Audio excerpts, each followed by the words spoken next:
ഇന്ത്യയിൽ രാഷ്ട്രീയത്തിലേക്ക് ഇറങ്ങുന്ന സിംഹഭാഗം ആളുകൾ ദാരിദ്ര്യത്തിൽ നിന്നാണ് രാഷ്ട്രീയത്തിലേക്ക് ഇറങ്ങിയിട്ടുള്ളത്.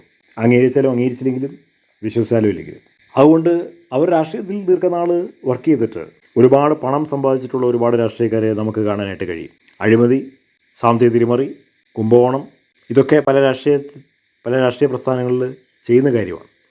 ഇപ്പോൾ നമ്മൾ കാണുന്നത് കേരളത്തിൽ വലിയൊരു പോര് നടക്കുകയാണ്. നിലമ്പൂർ സ്ഥാനാർത്ഥിയായിട്ട് മത്സരിക്കാൻ പോകുന്ന PV അൻവറും അതുപോലെ കേരളത്തിലെ പൊതുമരാമത്ത് വകുപ്പ് മന്ത്രി റിയാസും തമ്മിലുള്ള ഒരു പോര്. പരസ്പരം അങ്ങോട്ടും ഇങ്ങോട്ടും അവർ പോര് കുത്തിക്കൊണ്ടിരിക്കുകയാണ്. PV അൻവർ പറയുന്നത് പല കോൺട്രാക്ടർമാരുടെ കയ്യിൽ നിന്ന് റിയാസ് കോടികൾ വാങ്ങിച്ചിട്ടുണ്ട് എന്നുള്ളതാണ്. അതിപ്പോൾ പ്രത്യേക ഒരു മന്ത്രിയെ മാത്രം നമുക്ക് കുറ്റം പറയാൻ കഴിയില്ല.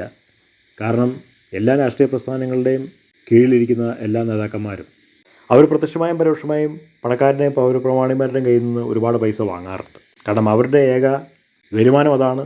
മൂലധന സമാഹാരം രാഷ്ട്രീയ പ്രസ്ഥാനത്തിന് വേണ്ടി അവർ ശേഖരിക്കുന്നത് അങ്ങനെയാണ്.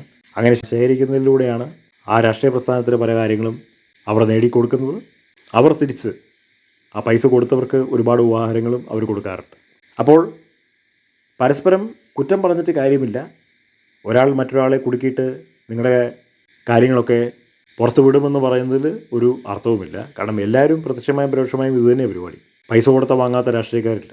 കാരണം അവർക്കധികം പേർക്കും സാമ്പത്തിക കെട്ടുറപ്പില്ലല്ലോ.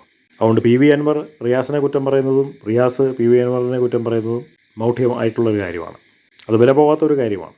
കാരണം ആരും രാഷ്ട്രീയത്തിൽ വിശുദ്ധന്മാരില്ല. കൈയിട്ട് വാരാൻ അവസരം കിട്ടുമ്പോൾ എല്ലാവരും കൈയിട്ട് വാരും. കാരണം രാഷ്ട്രീയം എന്ന് പറഞ്ഞിരിക്കുന്നത് തന്നെ പൈസ ഉണ്ടാക്കാൻ വേണ്ടിയിട്ടുള്ള ഒരു പ്രതലമാണ്. അതാണ് പൊതുവേ കണ്ടുവരുന്നത്.